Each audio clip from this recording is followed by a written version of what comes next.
Nagsimulang lahat sa isang kanta. Ang first impression ko kay Mine ay nung high school kami, nung 2010, pagkalayo kami ng classroom, napadaan siya sa amin. Medyo napalingon ako, kaya yun, medyo na-impress ako. Kaya ayun, hinanap ko siya at tinanong ko yung pangalan at yun, dahan-dahan, nagsimula na, niligawan ko na siya. Nagkakilala kami nung high school, fourth year high school kami, niligawan niya ako. Dahil sa mga friends niya, ay mga classmate ko, tinanong niya yung number ko and then yun, naligaw siya. 2 times siya naligaw sa akin, pero yung second time, sinagot ko na siya.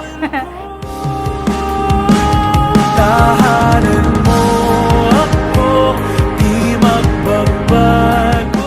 Siyempre, high school pa kami noon, sexy pa siya. Ngayon naman, sexy naman. Siyempre, siguro naramdaman ko rin na siya yung gusto ko talaga makasama habang buhay. Kaya siguro, hanggang ngayon, kami nagkatuluyan at ngayon may kakasal na kami. Feeling niya kasi ang pogi-pogi niya, ganon-ganon. Pero, totoo naman. Doon ako na-love sa kanya sa pagiging astig niya.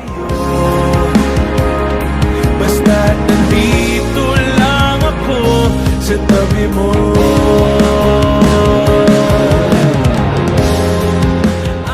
Sabi niya, marriage is an special contract of a permanent union. Special contract, permanent union. Ang marriage ay tinatawag sa special contract and permanent union because wala siyang expiration.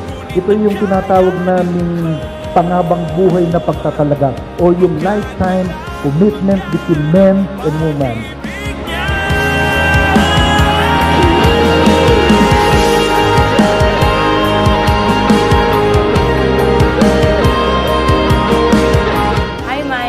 Finally, after 16 years, ito na tayo. Sabi mo nga, di ba, antay ka lang, ito na yun. Sabi ko nga sa'yo, okay lang ako kahit saan. Magsituhol tayo, tayong dalawa, okay lang. Pero sabi mo sa akin, hintayin mo, bibigay ko yung kasal na gusto mo. Maraming salamat, mahal na mahal kita. Mamahalin mo. Ako, di magbabago. Mine, mapapromise ko lang naman na siguro starting from now na kinasal naman tayo, habang buhay kitang sasamahan. Hanggat kaya ko magtrabaho kasama ng ating mga anak, ay tataguyod ko kayo habang buhay. Uupos yun. Commitment, ang pag-ibig na namamagitan sa mag-asawa ay hindi ho nakabase sa pakiramdam.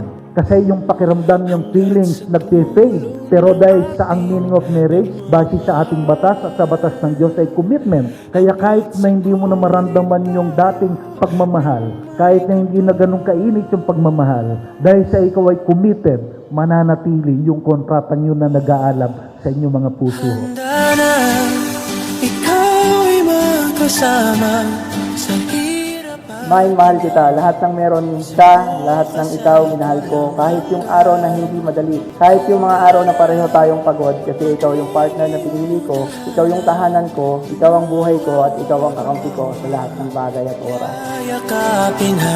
Pinapangako ko sa iyo na lalawakan ko pa ang pag-unawa ko, tuwing laging mainit ang ulo mo, tuwing laging nakasimangot ka, lahat yon. Sahabaan ko pa yung pasensya ko. Nandito lang ako. Maraming salamat sa lahat.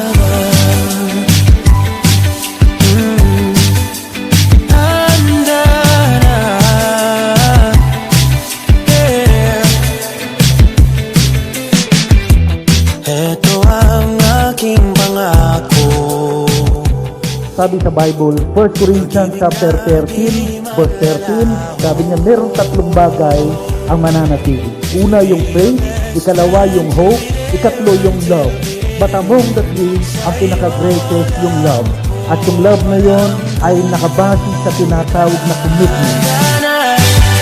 Ikaw ay makasama sa hirap at ginawa.